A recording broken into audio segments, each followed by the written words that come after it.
అధికారంలోకి వచ్చినప్పుడు మనం తీసుకునే నిర్ణయాలు, మనం చేసిన ఇంప్లిమెంటేషన్, మనం అధికారం కోల్పోయిన తర్వాత కూడా అది కొనసాగుతుంటుంది.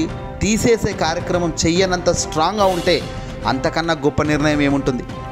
తాజాగా ఆంధ్రప్రదేశ్ మాజీ ముఖ్యమంత్రి వైఎస్ జగన్మోహన్ రెడ్డి గారు తీసుకొచ్చిన స్కీముని ఇప్పుడు ఏకంగా రాష్ట్రంలో కొనసాగింపు కాదు, కేంద్రమే జగన్ గారి నిర్ణయాన్ని ముందుకు తీసుకెళ్తుంది దేశవ్యాప్తంగా.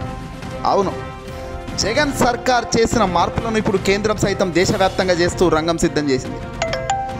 కేంద్ర ప్రభుత్వ ఉద్యోగులకు జాతీయ పెన్షన్ స్కీమ్ విషయంలో అప్పటి వైఎస్ఆర్సీపీ పార్టీకి సంబంధించిన అధినేత జగన్మోహన్ రెడ్డి గారి ప్రభుత్వం అనుసరించిన విధానం వైపే ఇప్పుడు ఏకంగా కేంద్ర ప్రభుత్వం కూడా అడుగులు వేస్తోంది.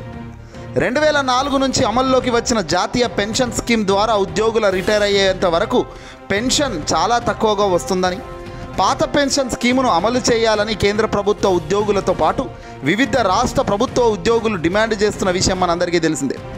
నిజానికి 2004లో తీసుకొచ్చిన సిపిఎస్ ప్రకారం ఉద్యోగులు 10%, ప్రభుత్వాలు 10% పెన్షన్ నిధికి జమ చేస్తాయి. మార్కెట్ అథారిటీ రిటర్న్ల ప్రకారం ఆ నిధి నుంచి ఉద్యోగుల పదవీ విరమణ అనంతరం పెన్షన్ వస్తుంది. ఇది మార్కెట్లపై ఆధారపడటంతో ఇంత పెన్షన్ వస్తుందనే గ్యారంటీ అయితే లేదు. కొందరు ఉద్యోగులకు పదవీ విరమణ అనంతరం బేసిక్ వేతనంలో కనీసం 20% కూడా పెన్షన్ వచ్చే పరిస్థితి లేదు. ఈ నేపథ్యంలో 2019 ఎన్నికలకు ముందు రాష్ట్ర ప్రభుత్వ ఉద్యోగుల డిమాండ్ మేరకు సిపిఎస్ను రద్దు చేస్తామని వైఎస్ జగన్ హామీ ఇచ్చారు.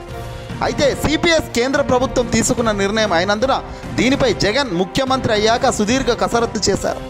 2004కు ముందు ఉద్యోగంలో చేరిన వారికి పాత పెన్షన్ విధానంలోకి పదవీ విరమణ తర్వాత తక్కువ పెన్షన్ రావడం, 2004 తర్వాత ఉద్యోగంలో చేరిన వారికి చాలా తక్కువ పెన్షన్ రావడం వంటి అసమానతలు నెలకొన్నాయి.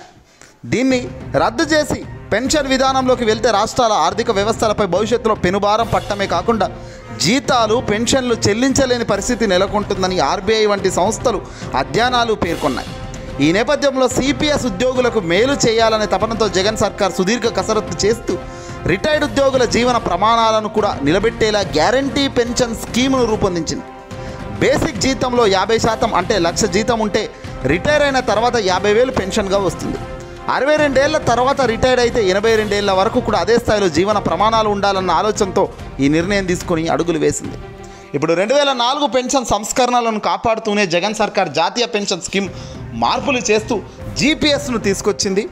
ఇటు రాష్ట్రంలో ఆర్థిక భారం పెద్దగా పడకుండా ఉద్యోగుల పదవీ విరమణ అనంతరం చివరి నెల బేసిక్ వేతనంలో 50% పెన్షన్ గ్యారంటీని జగన్ సర్కార్ ఇచ్చింది. తద్వారా ఏపీ జిఎస్లో ఉద్యోగులు రిటైర్ అయ్యాక చివరి నెలలో డ్రా చేసిన మూల వేతనంలో 50% పెన్షన్కు గ్యారంటీ ఇస్తుంది. ఇక ఇదే ఇప్పుడు దేశవ్యాప్తంగా కేంద్రం ముందుకు అడుగులు వేస్తుంది. కేంద్ర ప్రభుత్వ ఉద్యోగుల డిమాండ్ నేపథ్యంలో జాతీయ పెన్షన్ స్కీమ్ విధానంలో మార్పులు చేయడానికి కేంద్ర ఆర్థిక శాఖ కార్యదర్శి నేతృత్వంలో కమిటీని ఏర్పాటు చేసింది కేంద్ర ప్రభుత్వం. తమ కంట్రిబ్యూషన్ను కొనసాగిస్తూనే 2004 తర్వాత చేరిన ఉద్యోగులకు పదవీ విరమణ అనంతరం మరిన్ని గొప్పగా పెన్షన్ వచ్చేలా మార్గాలను కేంద్ర కమిటీ అన్వేషించడమే కాదు, జగన్ సర్కార్ తీసుకొచ్చిన ఈ గ్యారంటీ పెన్షన్ స్కీమ్ ఆదర్శంగానే ఇప్పుడు కేంద్రం అడుగులు వేయడం నిజంగా ఎంతో ఆనందం కలిగించే విషయం. ఒక నిర్ణయం మంచిదైతే, ఒక నిర్ణయం 10 మందికి మేలు చేసేదైతే, ఒక నిర్ణయం ఒక కుటుంబాన్ని నిలబెట్టేదైతే ఖచ్చితంగా దాన్ని అమలు చేయాల్సిందే, ముందుకు తీసుకెళ్లాల్సిందే. అందులో ఆంధ్రప్రదేశ్ మాజీ సీఎం జగన్ గారు చేసిన ప్రతి నిర్ణయం ఇలాంటిదే, ప్రతి అడుగు గొప్పగా ఆలోచించిందే. కానీ దీన్ని తెలుసుకోలేని ప్రజానికమే వేసిన ఓటు తెచ్చిన సంఖ్య చూస్తే బాధన కలుగుతుంది. ఏదేమైనా అతి తొందరలోనే ప్రజానికం చేసిన తప్పునైతే గుర్తించుకుంటారు, బాధ్యతగా మళ్ళీ తిరిగి గెలిపించుకుంటారు. ఈ వీడియోని అసలు లైక్ కొట్టి షేర్ చేయండి.